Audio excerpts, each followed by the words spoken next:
अब भगवान पूतना के प्राणों का पान करते हैं, पूतना का उद्धार करते हैं। नंद बाबा वहाँ कंस के यहाँ कर चुकाने गए, लौटते समय वसुदेव जी मिले।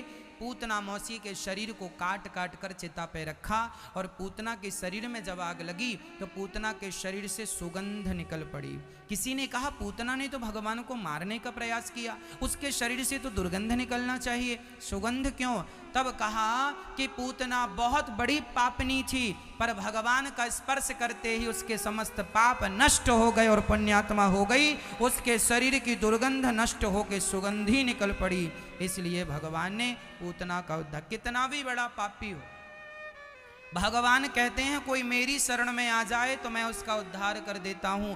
कितना भी बड़ा सन्मुख हो ही जीव मोहि जबहि, जन्म कोटि अघनासहि तबहि।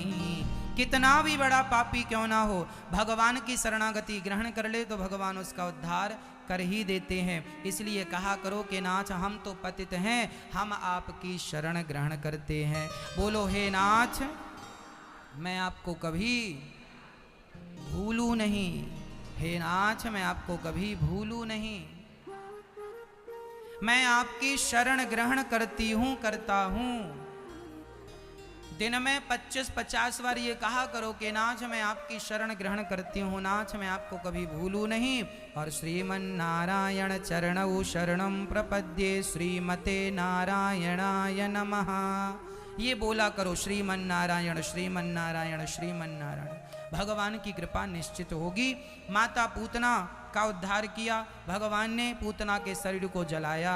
अहो वकेयम स्तन कालकूटम, भगवान पूतना का उद्धार कर देते हैं। न जाने कौन से गुण पर दयानिधि रीझ जाते हैं, यही सदग्रंथ कहते हैं, यही हरिभक्त गाते हैं। भगवान पापी से पापी को भी तार देते हैं। अच्छा कब तारते हैं भगवान? जब हम उनकी शरणागति ग्रहण कर लेते। नाथ मैं आपकी हूं, मैं आपका हूं। अच्छा एक बात बताओ, यदि कोई आतंकवादी कोई अपराधी पुलिस के सामने आ जाए और दोनों हाथ उठा के कहे कि मैं अपने आप का आत्मसमर्पण सरेंडर कर रहा हूं, तो क्या पुलिस उस पर गोली चलाती है? हाँ या ना? नहीं। जैसे अपराधी अपने अपराधों को यदि स्वीकार कर ले और पुलिस की शरण में आ जाए, जवानों की शरण में आ जाए, तो भारत का जवान उस पर गोली नहीं चलाता।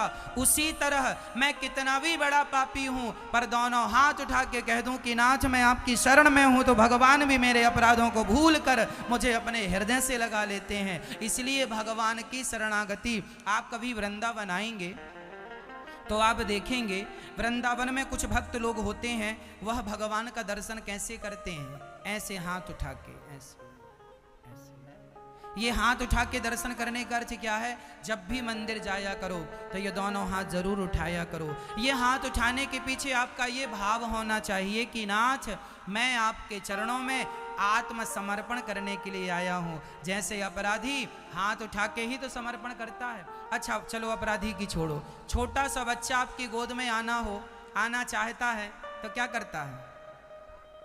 छोटा बच्चा ऐसे हाथ उठा देता है, आपकी तरफ हाथ उठा देता, फिर आप उसे गोद में ले लो। जैसे छोटा सा बच्चा अपने हाथ उठा देता है इसलिए कि हमारी माँ हमारे पिता हमें गोद में ले लें, उसी तरह हम भी हाथ उठा के भगवान की शरणागति ग्रहण करते हैं। प्रभु हमें भी अपनी गोद में ले लीजिए, हमें भी स्वीकार कर लीजिए। इसलिए भगवान का दर्शन हाथ उठा के ऐसे इस भाव से कि नाथ हमें स्वीकार कर लीजिए। बोलो हे नाथ हमें स्वीकार कीजिए, हम आपकी शरण में हैं, ऐसे भगवान से कहना चाहिए। इसके बाद भगवान ने शकटासुर का उद्धार किया। पूतना के मारने के बाद छकड़े पे आके बैठा, छकड़ा भगवान के ऊपर पलटाना चाहा, भगवान ने छकड़े पे एक पांव जमाया, ऊपर घूमता हुआ छकड़ा गया, धड़ाम से गिर गया शकटासुर का गोविंदाय नमो नमः। शकटासुर का उद्धार करने के बाद भगवान ने तृणावर्त को मार गिराया। अब भगवान का नामकरण संस्कार हुआ। हमारे सनातन धर्म में 16 संस्कार हैं। गर्गाचार्य जी आए और भगवान का नामकरण संस्कार करते हैं। अच्छा आप लोग अपने बच्चों को संस्कार देते हैं कि नहीं? हाँ या ना? क्या संस्कार दिया आपने अपने बच्चों को? पांव पड़ना तक तो सिखाया नहीं, बता रहे हो संस्कार दे रहे हैं, घुटनों के पांव छूते हैं। अच्छा, आप संस्कार देने वाले हैं। अच्छा बताओ, पंजाब में लोग दहेज लेते हैं कि नहीं?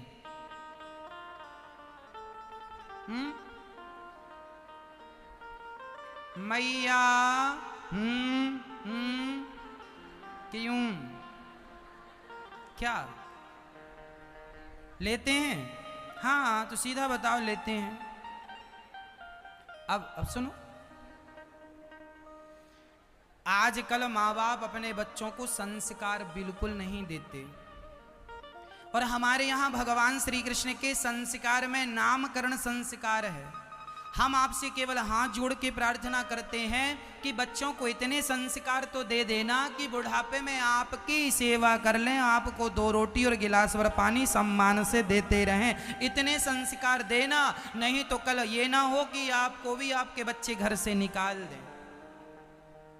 इतने संस्कार। और यहाँ जितनी बहुएं और जितने बच्चे बैठे हैं, हाथ जोड़ के कहूँगा, आप अपनी माँ के साथ गलत व्यवहार ना करना। यही आपके संस्कारों का परिचय है। मैया बचपन से संस्कार देना चाहिए। आजकल माँ बाप बिल्कुल संस्कार नहीं देते।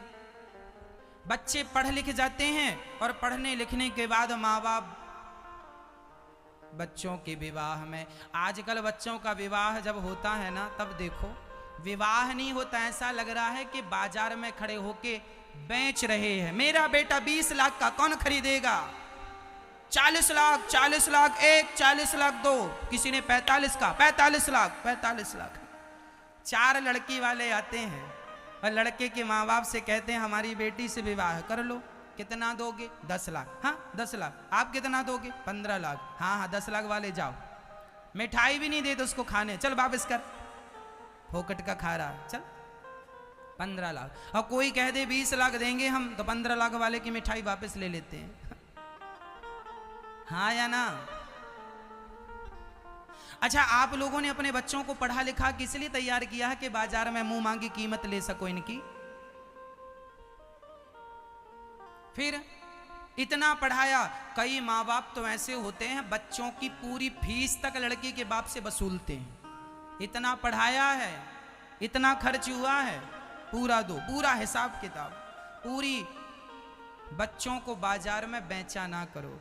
लड़की योग्य ले आओ, लड़की के पिता बिना मांगे जो दे दें रख लो, मांगने की जरूरत नहीं है।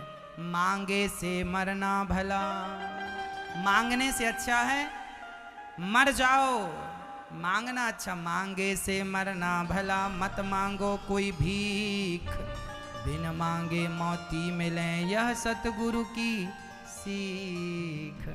दहेज की भीख तो नहीं मांगना चाहिए। आज ये आलम है कि बड़े पढ़े लिखे समझदार पैसे वाले लोग भी दहेज लेते हैं। दहेज का नाम बदल दिया है, बोले लिफाफा लेते हैं, बोले इसके नाम पर ले लेते हैं, उसके नाम पर। आज लोगों का तरीका बदल गया। एक छोटी सी कथा सुनाता हूँ आपको। एक छोटे से गांव में एक पिता रहते थे। उनकी एक ही बेटी थी, एक ही बेटा था। बेटी सयानी हो गई, विवाह के योग्य हो गई। अचानक एक लड़के का रिश्ता आया और लड़की का विवाह फिक्स कर दिया। वह आदमी बड़ा गरीब था। गरीबी इस तरह थी कि सामान्य जीवन जीते थे, कमाते खाते थे। सरकारी नौकरी थी, 20-25 हजार रुपए मिलता था, उस जमाने की बात थी। एक छोटा सा घर उस बूढ़े बाप ने बनवा रखा था और अपनी बेटी और अपने बेटे को अच्छे संस्कार दे रहा था। जिस लड़के से शादी हुई, कन्यादान के समय मंडप के नीचे विवाह में जब लड़का बैठा तो कन्यादान के समय एक रस्म होती है। लड़की का पिता पूछता है बेटा तुम्हें क्या चाहिए? तो लड़के ने कह दिया हमें 4 चक्के की गाड़ी चाहिए, 4 व्हीलर चाहिए। अब लड़की के पिता के तो पांव के नीचे से जमीन खिसक गई। उन्होंने कहा बेटा हमारी तो ऐसी कोई बात हुई नहीं थी कि आपको 4 चक्के की गाड़ी चाहिए।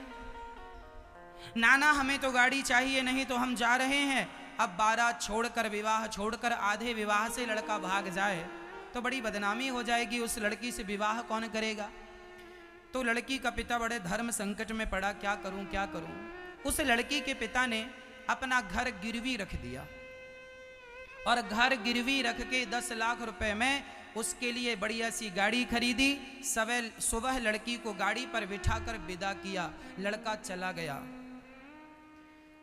एक दिन वह लड़का अपनी पत्नी को उसी गाड़ी में घुमाने निकला जिस गाड़ी को वो ससुराल से लेकर आया था। बड़ी तेज गाड़ी चला रहा था। सामने एक मंदिर था, एक अपाहिज आदमी सड़क को पार कर रहा था। लड़की कह रही थी धीरे धीरे चलो, गाड़ी धीरे चलाओ, पर वह तो तेज चला रहा। एक अपाहिज ने सड़क क्रॉस की, इसकी दृष्टि पड़ी कि कोई अपाहिज खड़ा है, तुरंत ब्रेक में पांव रखा और गाड़ी घिसटती हुई जाकर अपाहिज के बगल में खड़ी हो गई। साहब जी गाड़ी से उतर के अपाहिज को डांटने लगते हैं, क्यों रे, कमा के खा नहीं सकते हो, भीख मांगते चले आते हो, जब देखो तब भीख मांगते रहते हो, कमा के खा नहीं सकते। तब वो लड़की निकल कर आई, 100 रुपए निकाला और अपाहिज की झोली में डाल दिया। वो बिगड़ गए अपनी पत्नी पर, क्या जरूरत थी उसे 100 रुपए देने की, कमा के खा नहीं सकते। तब उस लड़की ने बड़ा प्यारा जवाब दिया अपने पति को।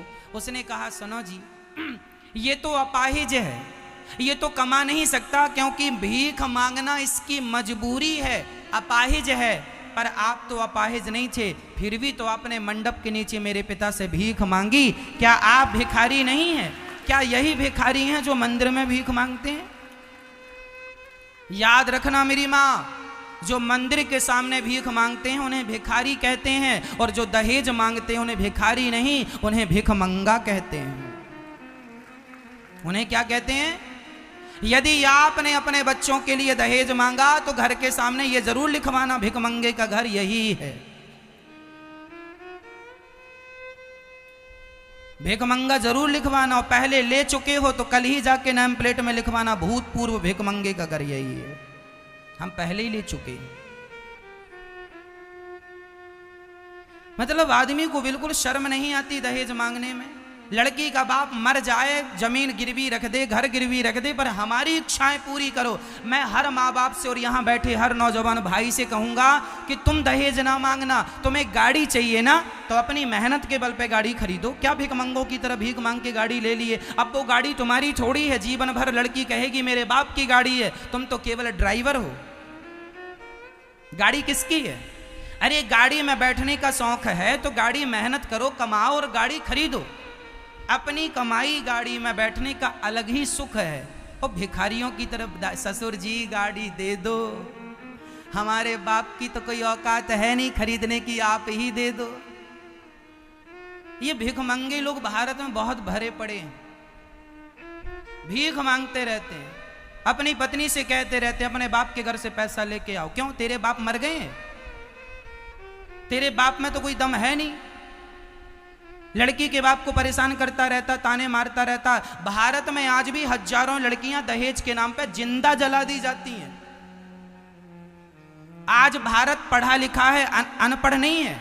आज समाज पढ़ी लिखी, 21वीं सदी में लगभग लोग पढ़े लिखे हैं, लेकिन आज की पढ़ी लिखी समाज भी यदि दहेज की डिमांड करती है तो यह भारत का दुर्भाग्य है। अमेरिका, जापान जैसे देश जानते भी नहीं कि दहेज क्या होता, और भारत जैसे संस्कारवान देश में यह दीमक वर्षों से चली आ रही है और ना जाने ये कब तक समाज को खाती रहेगी।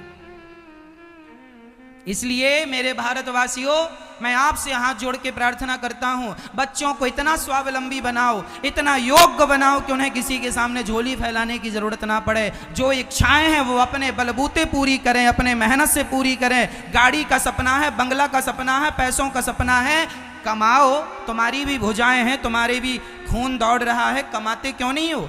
तुम क्या नहीं कर सकते हो? दूसरों के भरोसे कब तक रहोगे? कल मैंने बताया था, एक शेर होता है जंगल का शेर, एक शेर होता है सर्कस का शेर। जो दूसरों के आश्रित होता है वह सर्कस का शेर होता है, जो खुद अपना शिकार करता है वह जंगल का शेर होता है। हमारे यहाँ इस बात पर नीति क्या कहती है, जरा ध्यान से सुनिएगा। एक श्लोक बोल के आपको समझाऊंगा। उत्तमम स्वाजितम वित्तम मध्यमम पितुरर्जितम अधमम भ्रातृ वित्तम च स्त्री वित्तम अधमाधमम।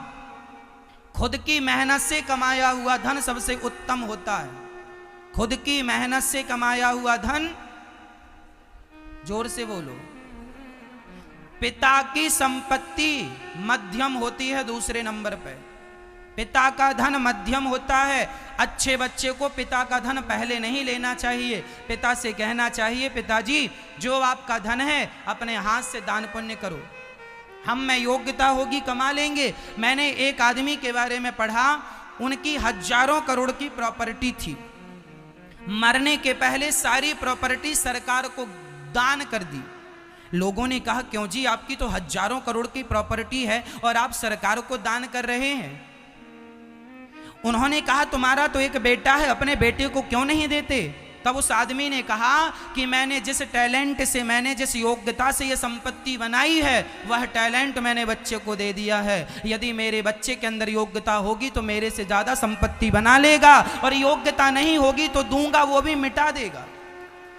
हमारे यहाँ एक कहावत है, पूत कपूत तो क्यों धन संचय, पूत सपूत तो क्यों धन संचय। बेटा नालायक है तो उसके भी कमा के रखने की जरूरत, नालायक है तो सब मिट्टी में मिला देगा, 10 करोड़ दे दो मिला देगा। बेटा नालायक है तो भी कमा के रखने की जरूरत नहीं है, और बेटा लायक है तो भी कमा के रखने की जरूरत, लायक होगा तो कमा के। आजकल के माँ बाप ही अंधे हो गए हैं, दिन भर काम करते हैं। किसके लिए कर रहे हो? महाराज बच्चों के लिए कर रहे हैं। बच्चे बड़े बड़े हो गए, किसके लिए कमा रहे हो? बच्चों। क्यों? तुम्हारा बच्चा नालायक है क्या, कमा के खा भी नहीं सकता? अरे पढ़ा लिखा दिया, योग्य बना दिया, पांव में खड़ा कर दिया, रास्ता बता दिया, सद्बुद्धि दे दी, और क्या करोगे? खोपड़ी में बिठा के घूमोगे बच्चों को? कितना दोगे? मुझे ये बताओ कि आप अपने बच्चों को, महाराज जी ये बैंक बैलेंस बेटा को, ये प्रॉपर्टी बेटे को, ये वाला प्लॉट बेटे को, ये वाला धन बेटे को, इतना देने की जरूरत नहीं है। इतना कुछ आपने बेटों को दिया है, ये बताओ संस्कार कितने दिए? संस्कार के नाम पर 0, और प्रॉपर्टी करोड़ों की दे दी। करोड़ों की प्रॉपर्टी दे भी दी है आपने, और संस्कार नहीं दिया तो उस प्रॉपर्टी का करेगा क्या? उस घर में नाचने वाली को बुलाएगा, शुरा सुंदरी का पान करेगा, शराब पिएगा, औरतों को नचाएगा उस घर में जो तुम छोड़ के गए हो प्रॉपर्टी। यदि संस्कार नहीं है तो तुम्हारे घर में कल वैश्या ही तो नाचेगी। यदि संस्कार देके जाते तो तुम्हारे घर में कथा कीर्तन भागवत होती, तुम्हारे घर में अच्छे लोगों का आवागमन लगा रहता, लेकिन तुमने संस्कार नहीं दिए। याद रखना, 100 रुपए से शराब भी खरीदी जा सकती है, और 100 रुपए से दूध भी खरीदा जा सकता है। शराब खरीदना है कि दूध खरीदना है, मर्जी आपकी है। ये आपके संस्कारों पर निर्भर करता है कि आप दूध खरीदना पसंद करेंगे कि शराब खरीदना। बच्चों को ऐसा बना के जाना, ऐसे संस्कार, ये आपकी जिम्मेदारी है। केवल बच्चा पैदा करने से कोई माँ बाप नहीं हो जाते। यदि आपका बेटा नालायक है तो प्रश्न खड़ा होता है, क्यों है?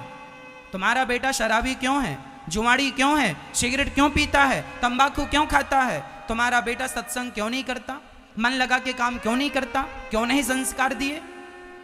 संपत्ति का सदुपयोग क्यों नहीं करता, दुरुपयोग क्यों करता है? ये सवाल माँ बाप से भी तो पूछा जाएगा। क्या जवाब दोगे? इसलिए माँ, बच्चों को धन बाद में देना, पहले संस्कार दे देना। संस्कार दोगे तो उनका लोक परलोक दोनों सवरेगा, और यदि केवल पैसा देके चले जाओगे, परिणाम सबके सामने है। मर्जी आपकी है। मैं जवान भाइयों से कहूंगा, पैसे मत लिया करो दहेज के नाम पर। लड़की ले आओ, विवाह कर लो, अच्छा है। पैसा हम खुद कमा लेंगे, अपनी पत्नी को रोटियां हम खुद खिलाएंगे, गाड़ी हम खुद कमा के उसे बिठा लेंगे गाड़ी में। क्या ससुर की गाड़ी पर बैठते हो? इसलिए आज से संकल्प लो कि दहेज नहीं लेंगे। लड़की का पिता ईमानदारी से जो दे दे वो ले लेंगे, डिमांड नहीं करेंगे। कौन कौन हाथ उठाओ, कौन कौन आज से दहेज मुक्त बनना चाहेगा? ना देने वाले बनो, ना लेने वाले बनो। लड़की का पिता अपनी श्रद्धा से जो देता है बहुत देता है। कोई बाप अपनी बेटी को खाली हाथ विदा नहीं करता। करता है क्या? हाँ या ना? दे के विदा करता। फिर मैया मांगोगी दहेज? नहीं। ये माताएं लिस्ट बना के भेजती हैं, जो बच्चा कल पैदा हुआ उसके भी कपड़े लिख के भेज दे, उसके भी कपड़े ले आना।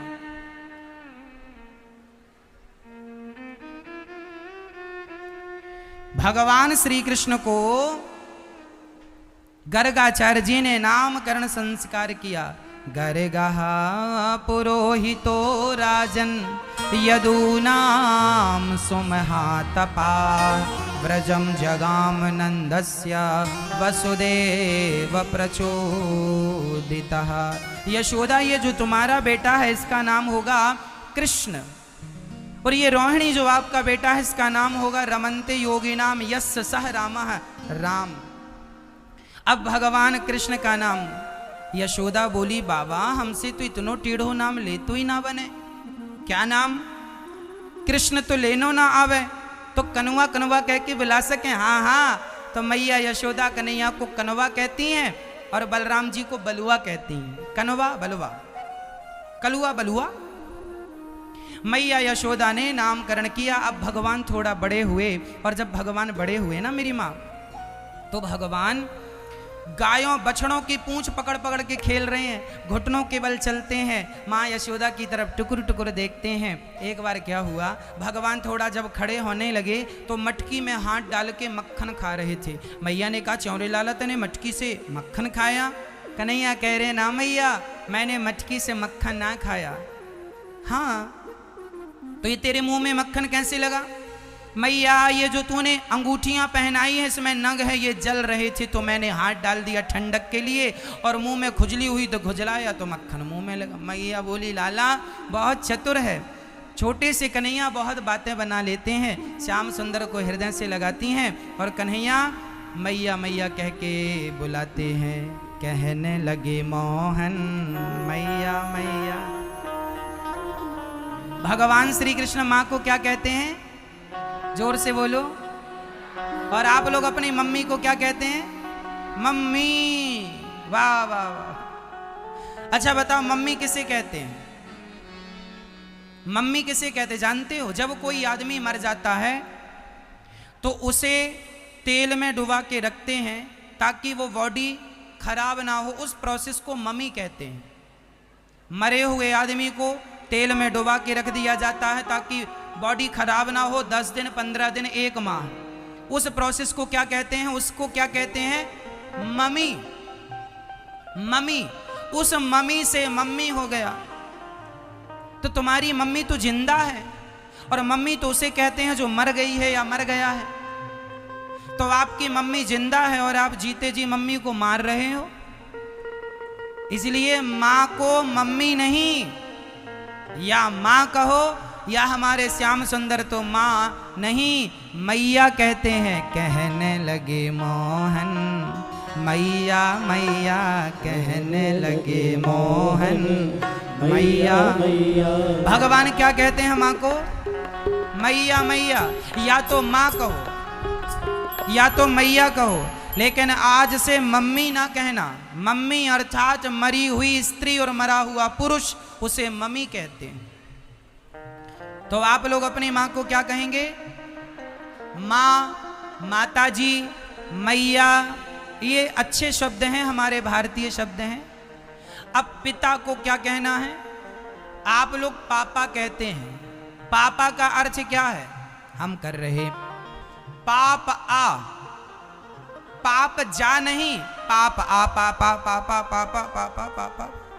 क्या तुम और कम पापी थे जो पापों को और बुला रहे हो?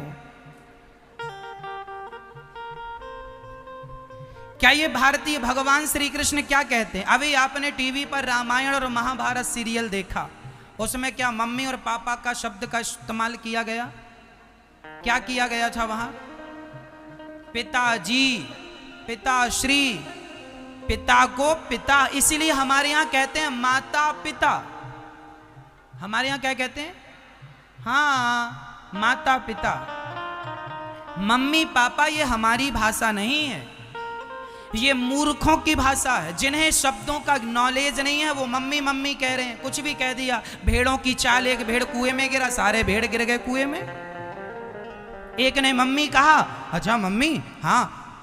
अरे आदमी, जान तो लो कि मम्मी शब्द का अर्थ क्या है। पापा कहने वालों, जान तो लो कि पापा शब्द का अर्थ क्या है। इसलिए मम्मी और पापा नहीं, माता और त्वमेव माता। हमारे यहां माता पिता है। तो इसलिए आज से आप अपनी मां को क्या कहेंगे? मैया। क्या कहेंगे? कहने लगे मोहन मैया मैया। तो आज से आप अपनी माँ को किस नाम से बुलाएंगे? मैया। मैया जी पानी दे दो मैया, मैया भोजन लगा दो मैया। मैया कितना प्यारा शब्द है। तो आज से आप मैया ही बोलेंगे और पापा नहीं। आदत सुधारेंगे। क्या? पिताजी, पिताश्री। हाँ, क्या बोलेंगे? हमारे भारत में पिताजी बोलते हैं, बाबूजी बोलते हैं। हमारे यहाँ जो बोलते हैं भारतीय संस्कृति वह बोलना चाहिए। तो भगवान श्री कृष्ण बड़े हुए, माँ यशोदा को मैया मैया कह के बुलाने लगे। और भगवान अब इतने बड़े हो गए कि ग्वाल वालों की टोली बनाई, चलो आज चोरी करने चलते हैं। ब्रजवासी बोले, च्योरे लाला मार पटवाएगो क्या चोरी करने? हमने तो कभी चोरी करी ना है। कन्हैया बोले, बच्चा चोरी हम कोई धन दौलत थोड़ी चुरा रहे हैं, हम तो मक्खन चुराएंगे, चुरा चुरा के खाएंगे। तुम सब दुबले है गए हो, तुम सबन की सेहत बनाएंगे। चलो सारे ब्रजवासी चोरी करने गए। मटकियों के पास ग्वाल वालों का, अच्छा पहले गोपियां मक्खन जमीन पर रख देती थी मटकी पर, तो श्याम सुंदर जाते सारी मटकियों से मक्खन निकाल निकाल के खाते। फिर गोपियों ने तरीका बदला, मक्खन को छींके पे ऊपर रखने लग गई। और जब ऊपर रखने लगी तो श्याम सुंदर ग्वाल वालों का गोला बनाए और ग्वाल वालों का गोला बना के मटकी को पकड़े और सारा मक्खन निकाल निकाल के ब्रजवासियों के मुंह में दे दे मारा और खूब मक्खन खाए। गोपियां आए तो भाग जाएं। एक बार गोपियां शिकायत करने आई, मैया तेरे लाला ने आज चोरी करी है, मक्खन खायो है दारी के ने। मैया बोलाई, च्योरे लाला सच्ची बताइयो, तेने माखन खायो है, तेने मटकी तोड़ी है? कन्हैया बोले, मैया मैंने मटकी नाए तोड़ी, मैंने मक्खन नाए खायो, तो फिर ये मक्खन किसने खाया? ये गोपियां शिकायत क्यों कर रही हैं? भगवान बोले, क्या बताऊं मैया, ये गोपियां हमारे गाल पकड़ पकड़ के कहती हैं, लाला हमसे विवाह कर ले। मैया मैं इतनों सुहिन से विवाह करूंगू? ये मोकू जबरदस्ती विवाह करने के लिए परेशान करती हैं और कहती हैं विवाह ना करेगो तो तेरी शिकायत मैया से करेंगी। अब मैया बोली, राम राम, मैं गोपियों के सामने लाला को डांटूंगी तो कहीं लाला नाराज ना है जाए। तो मैया कहती है, सखियो जब तक तुम लाला को रंगे हाथों ना पकड़ोगी तब तक हम तुम सबन की बातन को भरोसो बिल्कुल ना करेंगे। अब तो भगवान श्री कृष्ण गोपियों के यहाँ अब कहते हैं, अच्छा तुमने शिकायत करी है, अब देखो हम मजा चखाते हैं। अच्छा गोपियों ने मटकी के ऊपर घंटी लटकाए दी कि कन्हैया आएगा, मक्खन तक पहुंचेगा, घंटी बजेगी और हम पकड़ लेंगे। अब भगवान चुपके चुपके से गए, देखा तो घंटी बंधी है। भगवान वापस आने लगे, घंटी बोली, सरकार आज मक्खन नहीं खा रहे हो? भगवान बोले, क्यों घंटी, आज मंदिर में जगह कम थी जो यहां लटक रही हो? घंटी बोली, सरकार मैं लटकी नहीं हूं, मुझे गोपियों ने लटकाया है। तो भगवान बोले, चुपचाप लटकी रहना, बात मानोगी? हाँ हाँ हम तो आपकी दासी हैं। तो बजना मत, ठीक है नहीं बजेंगे। भगवान ने ग्वाल वालों का गोला बनाया, उनके कंधे पे पांव रख के चढ़े, मटकी को पकड़े और मक्खन निकाल निकाल के ब्रजवासियों को खवाने लगे। घंटी बड़ी आज्ञाकारी नहीं बजी, सारा मक्खन खा लिया। अब भगवान बोले, नेक हम भी तो मक्खन चखें। और ज्यों भगवान मक्खन खाने लगे तो घंटी टन टन टन टन टन टन बजने लगी। भगवान बोले, घंटी मना किया था, बजने को बज गई। घंटी बोली, सरकार ये दुनिया के लोग खाएं तो मेरा बजना जरूरी नहीं होता, पर मेरे ठाकुर मेरे भगवान भोग लगाएं और मैं ना बजूं, मैं तो आपके लिए बज रही हूं। बजी, सखियां आई, सखियों के आती सारे ग्वाल वाल भाग गए और भगवान मटकी पर लटके रह गए, लटक रहे हैं भगवान। अब सखियां बोली, अच्छा दारी के तैने बहुत हमें दौड़ाया है, बहुत बहुत बातें सुनवाई हैं, अब तो को हम छोड़ेंगी ना है। कन्हैया कह रहे हैं, सखी लेके नीचे तो उतार, आज इस घंटी ने बहुत धोखा दिया है। अब भगवान डांट रहे, घंटी थोड़ी देर और चुप नहीं रह सकती। घंटी बोले, क्या करें सरकार, स्वभाव है, आपको भोग लगे और हम तो बज ही जाती हैं। अब गोपियों ने कहा, चल कन्हैया अब तेरी माँ को बुलाते हैं। कन्हैया बोले मैया को बुलैयो ने कि हमें उतारो तो सही, हाथ की पकड़ कमजोर है रही है। अब सखियों ने अपना कंधा दे दिया और लाला का हाथ पकड़ के नीचे बिठाया। और कन्हैया कहते हैं सखी हम कान पकड़ के सॉरी कहते हैं, क्षमा मांगते हैं, हमें माँ से शिकायत ना करो, हमें जो दंड देना दे दो। गोपियाँ बोली मानोगे? एक बात, क्या? हमें एक बार नाच के दिखा दो, यदि तुम नाचोगे तो हम तुम्हें जाने देंगी। अच्छा, अब भगवान नाचने लग गए। ऐसे नहीं, जरा एक हाथ सिर पे रखो, दूसरा कमर पे रखो, जरा अच्छे से नाचो। अब भगवान नाचने लगे। भगवान बोले बस हो गया नाचना कूदना, चुक गया तुम्हारा हिसाब किताब, अब जाने दो। गोपियां बोली अब नाचोगे तो छाछ पिलाएंगी। जो भगवान दुनिया को नचाते हैं, क्या वो भगवान छाछ के लिए नाच रहे हैं? ये गोपियां कौन है मैया? ये गोपियां जन्म जन्म की भक्त हैं भगवान की। और गोपियां उतनी ही ऊपर मटकी में मक्खन लटकाती हैं जितने ऊपर गोविंद सहजता से पा सकें। जिस दिन गोपियों के घर भगवान नहीं जाते, ये गोपियां रोती हैं कि आज हमने कौन सा अपराध किया कि आज कृष्ण हमारे घर नहीं आए। भगवान माखन चुराने नहीं, माखन चुराने के बहाने भक्तों को दर्शन देने के लिए घर घर जाते थे। और भगवान मक्खन नहीं चुराते, मक्खन कहते हैं हृदय को। संत हृदय नवनीत समाना, भगवान मक्खन रूपी मन चुरा लेते हैं। जो एक बार भगवान की तरफ बढ़ जाता है, भगवान उसके मन रूपी मक्खन को हरण कर लेते हैं। चुरा लिया भगवान ने मक्खन रूपी मन को और गोपियों को आनंदित किया। जो दुनिया को नचाने वाले हैं, आज उन्हें गोपियां नचा रही हैं। क्यों नचा रही हैं? क्योंकि भगवान भक्तों के अधीन होते हैं। भगवान किसके वश में है? भगवान भक्तों के बस में। एक दिन भगवान मिट्टी खाते हैं। मैया बोली च्योरे लाला तेने माटी खाई है? ना मैया मैंने माटी ना खाई। मुंह खोल। इतना सा मुंह खोला तो इतने से मुंह में सारा ब्रह्मांड नजर आ गया। अच्छा, कुछ लोगों को ना भगवान कृष्ण पर संदेह होता है, अरे ये कैसे भगवान है माखन चुराते हैं। एक सज्जन ने हमसे कहा ये कैसे भगवान है माखन चुराते हैं, रास रचाते हैं। हमने कहा तुमने 2 ही कथाएं सुनी हैं, आगे पीछे कुछ नहीं सुना?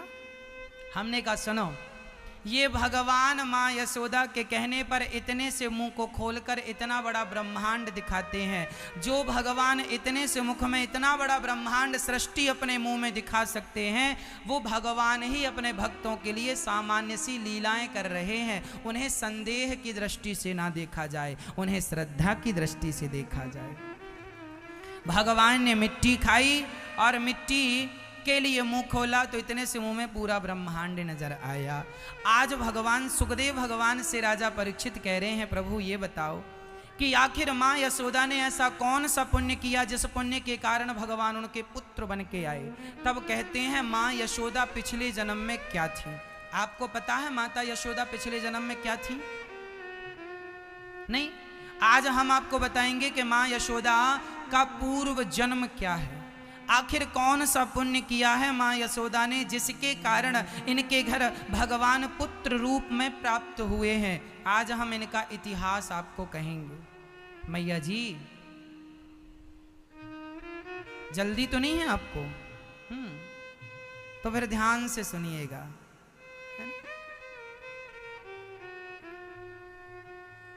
ये माँ यशोदा का पिछले जन्म में नाम था धरा।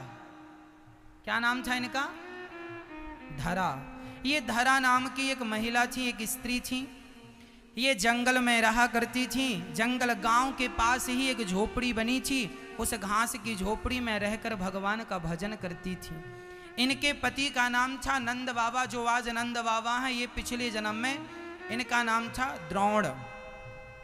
द्रोणो वसुनाम प्रभुरो धरया सह भार्यया। तो ये जो यशोदा है, ये इनका नाम धरा है।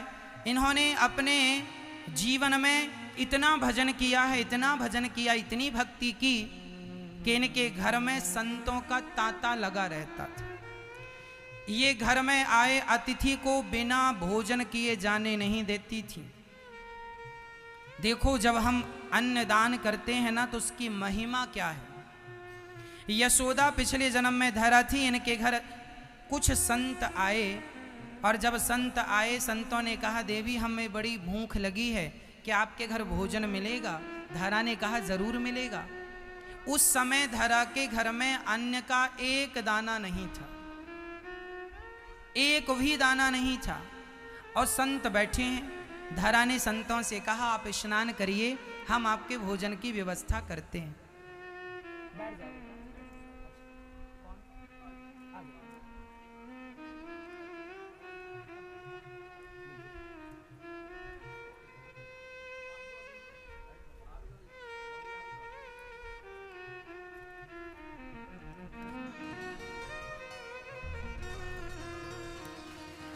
ये हमारी देश की सेवा में लगे रहने वाले जवान हैं। एक बार सुंदर तालियां हमारे इन जवानों के लिए।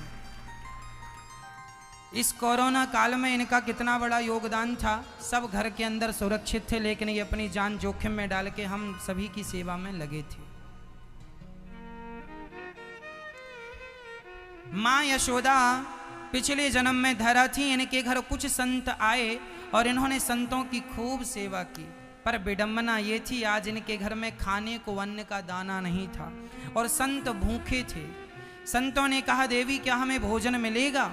हाँ हाँ जरूर मिलेगा, आप बैठिए। धरा ने अपने घर के कोने कोने को देखा, एक दाना नहीं था। तब धरा पास के गांव में चली गई। मैया जी ध्यान दे दो मेरी माँ। धरा गांव के एक सेठ जी के पास चली गई और कहने लगी धरा सेठ जी हमारे घर कुछ संत आए हैं, भूखे हैं, उन्हें भोजन कराना है, आप थोड़ा सा हमें अन्न दे दीजिए, अनाज उधार। हम जंगल की लकड़ियां बेच के तुम्हारा सारा पैसा चुका देंगे, हमें कुछ पैसे उधार दे दो। सेठ जी ने कहा देखो हम तो कुछ गिरवी रख कर देंगे, कुछ रखो तो धन लो। धरा ने कहा हमारे पास कुछ भी नहीं है, आप हमें यूं ही दे दीजिए, हम जल्दी से लकड़ी बेचकर आपका चुकाएंगी, खा के भागेंगी नहीं। वह सेठ नियत का खोटा था। धरा को देखकर वह लट्टू हो गया उनकी सुंदरता पर, और धरा की तरफ देखकर कहा कि हम तुम्हें पैसे दे सकते हैं, लेकिन उसके बदले तुम्हें हमें कुछ देना पड़ेगा। धरा बोली मेरे पास तो सोना चांदी कुछ भी नहीं है, मैं आपको क्या दूं? उस सेठ ने कहा ये जो तुम्हारे स्तन हैं ये हमें बड़े प्रिय लग रहे हैं, ये अपने स्तन हमें दे दोगी तो हम तुम्हें इसके बदले बहुत सारा धन देंगे, तुम संतों की सेवा कर लेना। धरा 1 मिनट तक चुप रही। धरा समझ गई कि यह व्यक्ति नियत का बिल्कुल खोटा है, यह मेरे स्तन लेकर मुझे धन देता है। धरा ने कहा मेरे घर में संत बैठे हैं भूखे, और घर से कोई भूखा चला जाए तो यह गृहस्थों का धर्म तो नहीं है। धरा ने कहा सेठ जी सौदा मंजूर है, तो आप अपने स्तन देने को तैयार हैं? हाँ। सेठ को लगा कि मेरी बात पर ये राजी हो गई।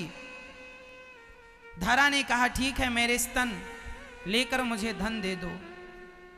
पास में ही एक चाकू पड़ी थी। धरा ने उस चाकू को उठाया, फिर पूछा आखिरी बार मेरे स्तन ही चाहिए ना? हाँ हाँ।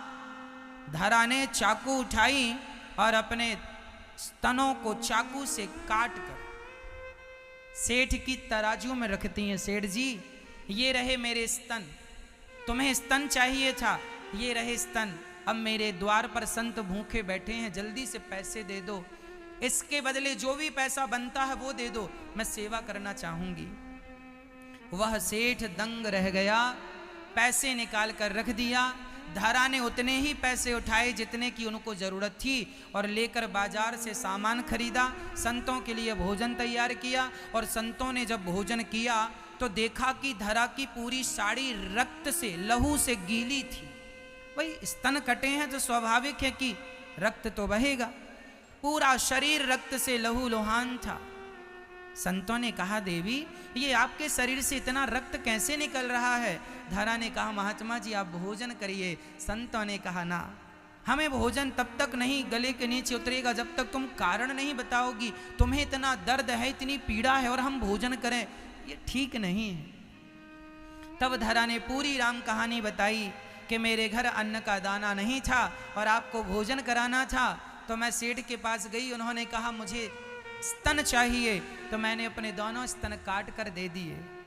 वो संत कोई और नहीं थे, आज धरा की परीक्षा लेने के लिए संत के रूप में स्वयं भगवंत पधारे थे, स्वयं भगवान प्रकट हो गए और कृपा दृष्टि डाली तो धरा का घाव भर गया। उनके शरीर में जो घाव हो गए थे घाव भर गए और भगवान ने कहा, मां आपने अन्न दान के लिए अपने स्तनों का त्याग किया है, अगले जन्म में हम आपके पुत्र बन कर आएंगे और इन्हीं स्तनों का दूध पी करके आपको माँ कह कर मैया कह के बुलाएंगे। वही धरा यशोदा बनी और वही भगवान कृष्ण बन के माँ यशोदा के आंगन में और माँ यशोदा की गोद में श्याम सुंदर खेल रहे हैं। और आप आती रहती हैं और सेवाओं से आपने अपने आप को जोड़ा है। इनका मानना यह है कि जितना हम भगवान की सेवा से जुड़ सकते हैं उतना ही हम सबके लिए कल्याणकारी है। आप सभी भक्तों से मेरी प्रार्थना है कि जो हम बताते हैं कि वृद्ध माओं की सेवा हो रही है, अन्न क्षेत्र चल रहा है, आप स्वयं वृंदावन आकर इन सेवाओं को अपनी आंखों से देखकर स्वयं तसल्ली कीजिएगा।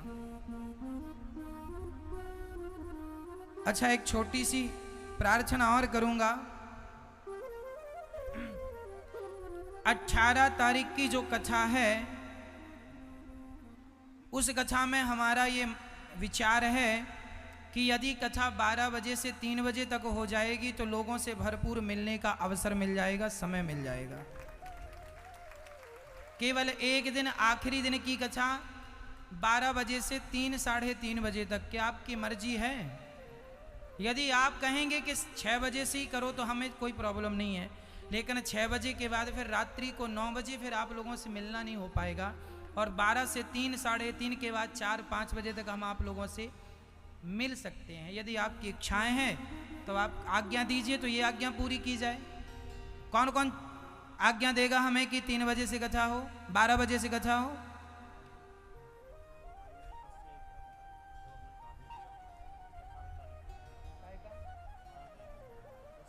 अच्छा, 10 से है ऑलरेडी। अच्छा,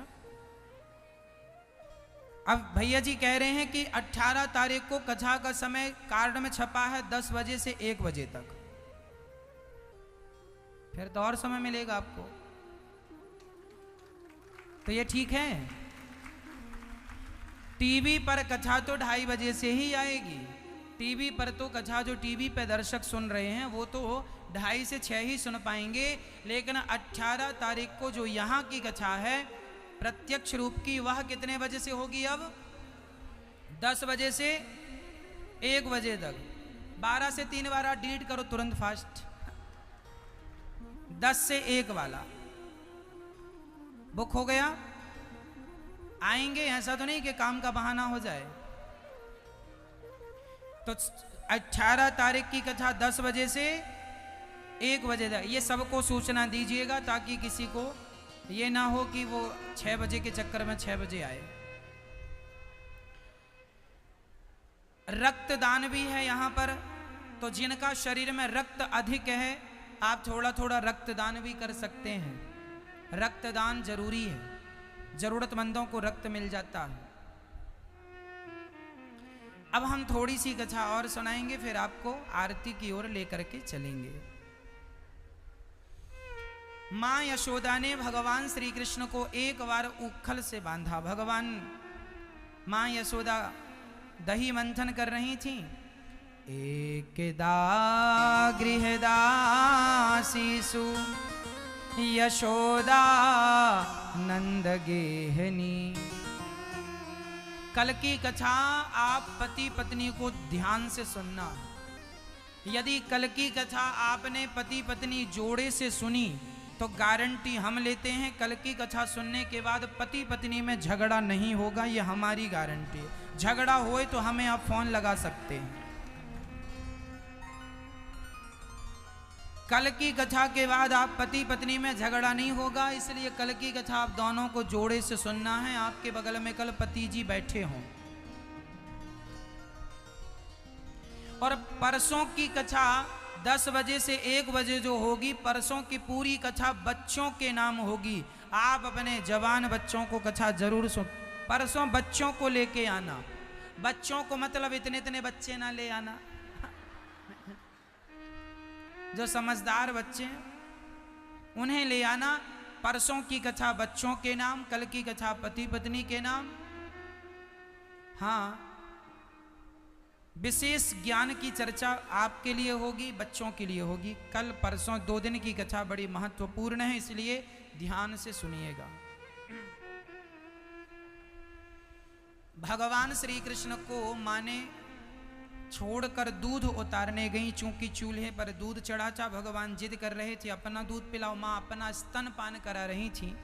तभी चूल्हे का दूध उफनने लगा। माँ ने अपना दूध बच्चे को छोड़कर और दूध चूल्हे का उतारने गई। श्याम सुंदर ने लाठी उठा के सारी मटकियों को चट चट करके तोड़ दिया, सारी मटकियों को तोड़ दिया। मैया बोली आज से दंड देना पड़ेगा, नहीं लाला बिगड़ जाएगा। छड़ी उठा ली। अब आप बताओ कि जो भगवान 3 पग में सब नाप लेते हैं, 2 पग में बामन बन के वो भागेंगे तो कोई उन्हें पकड़ सकता है? पकड़ कोई नहीं सकता, पर पकड़ने की इच्छा से माँ दौड़ती हैं। हम और आप भी भगवान को कभी नहीं पकड़ सकते, लेकिन प्रेम से भगवान को पकड़ने के लिए दौड़ते रहो। वह स्वयं कृपा करके कभी ना कभी हमारी पकड़ में जरूर आएंगे। भगवान के लिए चलते रहो, चलते रहो, चलते। आज मन नहीं लगता, मत लगने दो, कल लगेगा। आज दर्शन नहीं हुआ, नहीं होने दो, कल होगा। इस आस से कि वो मिलेंगे जरूर, इस आस से चलते रहो। माँ ने बांधा तो 2 अंगुल रस्सी कम पड़ गई। अहमता और ममता, भगवान उन्हीं के बंधन में बंधेंगे जो अपना अहंकार मिटा दे, अपना मोह मिटा दे। अहमता और ममता, 2 चीजें छोड़नी होंगी। अहंकार छोड़ना होगा और मोह छोड़ना होगा। आप लोगों को अहंकार किस बात का है? ये मेरा बेटा है, ये मेरी बेटी है, यही तो अहंकार पाले बैठे हो आप लोग। महाराज जी मेरा बेटा है, भगवान करे आपके बेटा रहे और आपके बेटा अमर रहे, स्वस्थ रहे, सुखी रहे। पर ये याद रखना मैया, काम बेटा नहीं आएगा, काम तुम्हारा पुण्य आएगा। काम तुम्हारी बेटी भी नहीं आएगी, काम तुम्हारा पुण्य आएगा। इसलिए पुण्य करते चलो, अच्छाई करते चलो। बेटा बेटी तो शादी तक ही आपके साथ हैं, शादी हुई बेटा चला जाएगा। अपनी माँ को देखता भी नहीं है, जो देखते हैं उन बच्चों को हम प्रणाम करते हैं। शादी हो जाए, तुम्हारी पत्नी आ जाए तो अपनी माँ को ना छोड़ देना। लेकिन मैं माँओं से भी कहूँगा कि बच्चों से इतना अटैचमेंट ना रखना कि बच्चों के लिए आप रोने लग जाएं। भगवान के लिए रोइएगा, ये कोई हमारे अपने नहीं है, ये सब हमारे अपने नहीं। मेरे तो गिरधर गोपाल दूसरो ना कोई, है ना मैया? हमारा कहना मान लो, नहीं बहुत पश्चाताप करना पड़ेगा। जितने जल्दी हो सके बच्चों से मन को हटाकर भगवान में मन लगा दो। बैठ जाइए। मात पिता तेरा कुटुंब कबीला, मात पिता तेरा कुटुंब कबीला। विपदा पड़े पर कोई न किसी का, विपदा पड़े पर कोई न किसी का। एक दिन हंसा अकेला उड़ जाएगा, एक दिन हंसा अकेला उड़ जाएगा। मिट्टी का खिलौना मिट्टी में मिल जाएगा, मिट्टी का खिलौना मिट्टी में मिल जाएगा। इसलिए हम कहा करते हैं कि ज्यादा बेटा बेटा ना किया करो, ज्यादा बेटी बेटी ना किया करो। बेटे के नाम की माला जपने से कोई फायदा नहीं। कृष्ण नाम की माला जपो, राम नाम की माला जपो।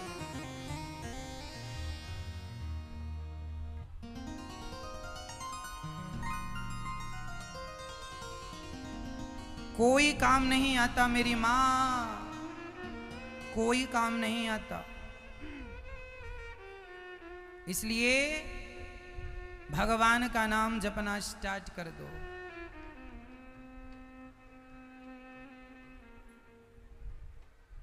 बच्चों को पढ़ाना लिखाना बुरा नहीं है, उनके पांव पर उन्हें खड़ा कर देना बुरा नहीं है, लेकिन उनसे जो आपका अटैचमेंट है, जरूरत से ज्यादा लगाव भी होना बुरा नहीं है। लगाव होना चाहिए बच्चों से, पर जरूरत से ज्यादा तो अमृत भी नुकसानदायक है। ज्यादा से ज्यादा मन भगवान में लगाओ, यही हमारे हैं। इतनी सी बात समझ लो तो काम बन जाए। हमारी माताएं दिन भर बेटी को फोन लगाती, बेटी ठीक हो, ठीक। दिन भर चिपकी रहती है मोबाइल में। कहो कि भगवान का नाम लिया करो, मन ही नहीं लगता भगवान में। एक एक घंटा बेटी से पंचायत चलती है।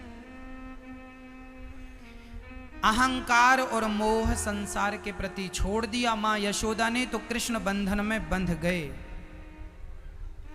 उखल को टेढ़ा किया, लेकर चले। यमलार्जुन के 2 वृक्ष थे, दोनों के बीच से निकले, दोनों वृक्ष धड़ाम से गिर पड़े। दोनों ने भगवान की स्तुति की। वाणी गुणानुकथने श्रवणौ कथायाम हस्तौ च कर्मसु मनस्तव पादयोर्नः। ये कुबेर पुत्र अहंकार के कारण वृक्ष बने। आज भगवान की स्तुति करते हुए कहते हैं, मेरी वाणी प्रभु आपका गुणगान करती रहे, मेरे कान आपकी कथा श्रवण करते रहें, यही मेरे जीवन की सार्थकता है। भगवान ने इनका उद्धार किया। एक सुखिया नाम की महिला थी, फल बेचा करती थी। एक दिन भगवान के दरवाजे आई, कहती है, कन्हैया फल लोगे? भगवान बोले दे दो। फल तो ले लिया भगवान ने, पर बदले में भगवान ने कुछ दिया नहीं। खाली हाथ उसकी टोकनी में से झड़ा दी है। जब वह घर गई और टोकनी खोली तो खाली हाथ ही झड़ाए थे भगवान ने। हीरे मोती से टोकनी भर गई। तुझे देते नहीं देखा पर झोलियां भरी देखी। परमात्मा की देनगी ऐसी है कि सुदामा जब भगवान के द्वार पर गए तो सुदामा को भगवान ने क्या दिया? हाथ में तो कुछ नहीं दिया, पर घर आए तब तक तो लंका इनकी सोने के महल खड़े हो गए। तो भगवान को देते नहीं देखा पर झोलियां भरी देखी। जब भगवान देने में आते हैं ना माँ, तो कहावत है, ईश्वर जब देते हैं तो छप्पर फाड़ के देते हैं, और जब लेने में आते हैं तो दमड़े भी निकाल लेते हैं। अच्छा, लेते किससे हैं और देते किसको हैं? एक आदमी भगवान से बोला, हे भगवान हमें दो, पर हम किसी को ना दें, ऐसी कृपा करना, हमें देना ना पड़े। और एक आदमी ने भगवान से कहा, विधाता हमें इतना दो कि हम देते रहें, देते रहें। तो एक आदमी को तो भगवान ने बना दिया भिखारी और दूसरे को बना दिया राजा। जिसने ये कहा था कि हमें आप दो पर हमें किसी को देना ना पड़े, तो भिखारियों को सब देते हैं पर भिखारियों को किसी को देना कुछ नहीं पड़ता। तो भगवान ने कहा तुझे मिलेगा बराबर, पर तुझे किसी को देना नहीं पड़ेगा। भाई भिखारियों से कोई चंदा मांगता है? बोलो, डोनेशन लेता है? नहीं, नहीं। मांगा किससे जाता है? एक बार क्या हुआ, कुछ बच्चे दुर्गा जी रखे तो एक गांव में बड़े आदमी के घर पहुंच गए मांगने चंदा। भाई साहब चंदा देना। तो उसने झटकार के भगाया, क्यों रे, जब देखो तब चले आते हो मांगने के लिए, हमारा ही घर है क्या? तो एक बच्चे ने समझदारी से कह दिया, भैया जी भगवान ने तुम्हें देने के लायक बनाया है, इसलिए तुम्हारे घर आते हैं। पता चल जाएगा कि ईश्वर ने तुम्हें देने लायक नहीं बनाया तो हम भिखारियों के घर तो जाते ही नहीं है। ये तो हमारी खुशकिस्मती है कि हमें ईश्वर ने देने के लायक बनाया, देने के लायक बनाया है। तो वृंदावन में रह रही 200 माताओं के लिए जरूर, वृद्ध माओं के लिए भोजन दीजिएगा, जरूर उन माओं के लिए हाथ बढ़ाइएगा। अन्य क्षेत्र में जरूर अपने आप को जोड़िएगा ताकि आपकी रोटी भी वृंदावन तक पहुंचे। और संत जब भी खाते हैं तो भगवान को भोग लगा कर खाते हैं, आपकी रोटी का भगवान को भोग लगेगा वृंदावन में। इसलिए देने लायक बनाया है तो देना। तो जो हमेशा लेता है और देता है वो तो राजा होता है, और जो लेता है देता नहीं है वो भिखारी होता है।